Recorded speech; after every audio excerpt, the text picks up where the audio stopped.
poporul meu, peste care este chemat numele meu, se va smeri, se va ruga, va căuta fața mea, se va întoarce de la căile lui rele.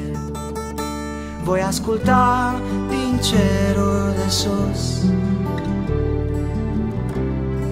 îi voi ierta păcatul. Îl voi asculta din cerul de sus,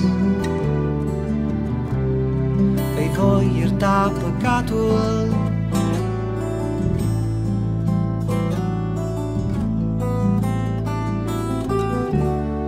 Și îi voi tămădui țara, îi voi tămădui țara, îi voi tămădui țara.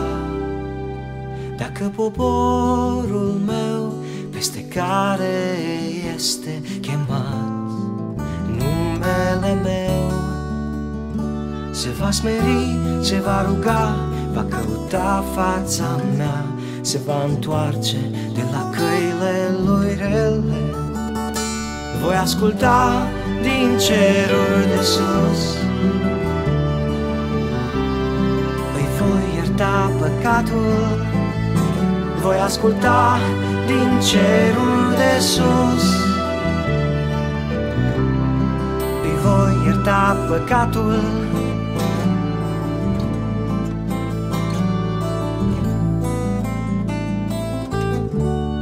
Și îi voi tămădui țara, îi voi tămădui țara, îi voi tămădui țara.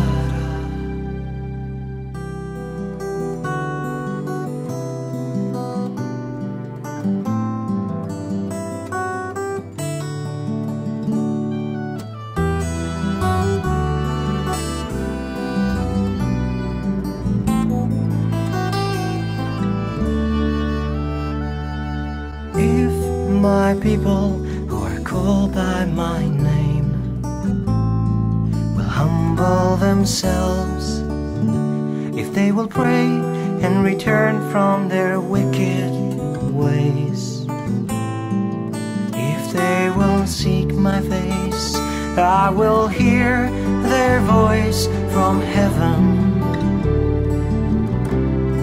I will forgive their sins, I will hear their voice from heaven. I will forgive their sins,